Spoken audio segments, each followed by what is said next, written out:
was walking away when his disciples came up to him to call his attention to its buildings.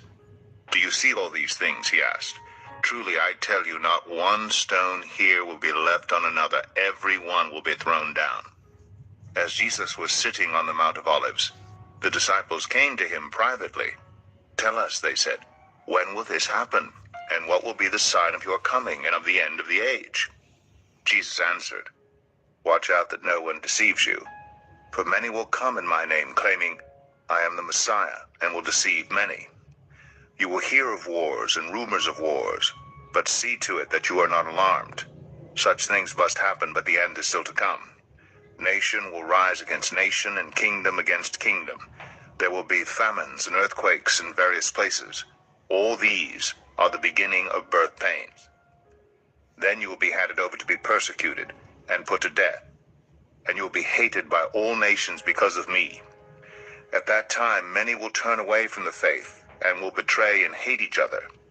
And many false prophets will appear and deceive many people. Because of the increase of wickedness, the love of most will grow cold. But the one who stands firm to the end will be saved. And this gospel of the kingdom will be preached in the whole world as a testimony to all nations, and then the end will come. So when you see standing in the holy place the abomination that causes desolation spoken of through the prophet Daniel, let the reader understand. Then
let those who are in Judea flee to the mountains.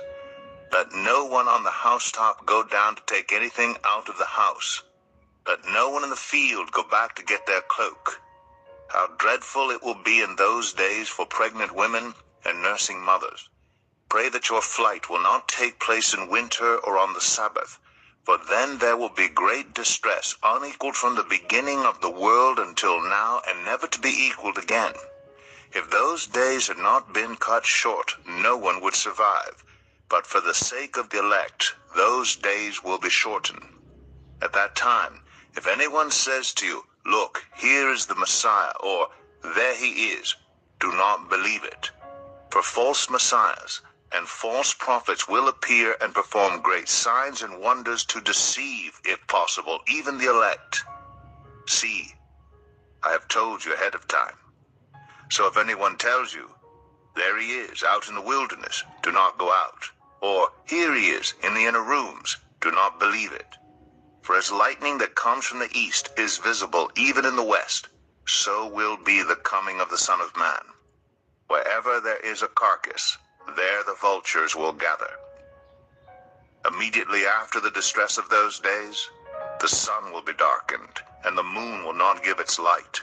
The stars will fall from the sky, and the heavenly bodies will be shaken. Then will appear the sign of the Son of Man in heaven. And then all the peoples of the earth will mourn when they see the Son of Man coming on the clouds of heaven with power and great glory. And he will send his angels with a loud trumpet call, and they will gather his elect from the four winds, from one end of the heavens to the other. Now, learn this lesson from the fig tree. As soon as its twigs get tender and its leaves come out, you know that summer is near. Even so, when you see all these things, you know that it is near, right at the door. Truly, I tell you, this generation will certainly not pass away until all these things have happened. Heaven and earth will pass away, but my words will never pass away. But about that day or hour no one knows, not even the angels in heaven nor the Son, but only the Father. As it was in the days of Noah, so it will be at the coming of the Son of Man. For in the days before the flood, people were eating and drinking, marrying and giving in marriage, up to the day Noah entered the ark. And they knew nothing about what would happen until the flood came and took them all away. That is how it will be at the coming of the Son of Man. 2 men will be in the field, one will be taken and the other left. 2 women will be grinding with a hand mill, one will be taken and the other left. Therefore keep watch, because you do not know on what day your Lord will come. But understand this, if the owner of the house had known at what time of night the thief was coming, he would have kept watch and would not have let his house be broken into. So you also must be ready, because the Son of Man will come at an hour when you do not expect him. Who then is the faithful and wise servant, whom the master has put in charge of the servants in his household to give them their food at the proper time? It will be good for that servant whose master finds him doing so when he returns. Truly, I tell you, he will put him in charge of all his possessions. But suppose that servant is wicked and says to himself, "My master is staying away a long time." And he then begins to beat his fellow servants and to eat and drink with drunkards. The master of that servant will come on a day when he does not expect him, and at an hour he is not aware of. He will cut him to pieces and assign him a place with the hypocrites, where there will be weeping and gnashing of teeth.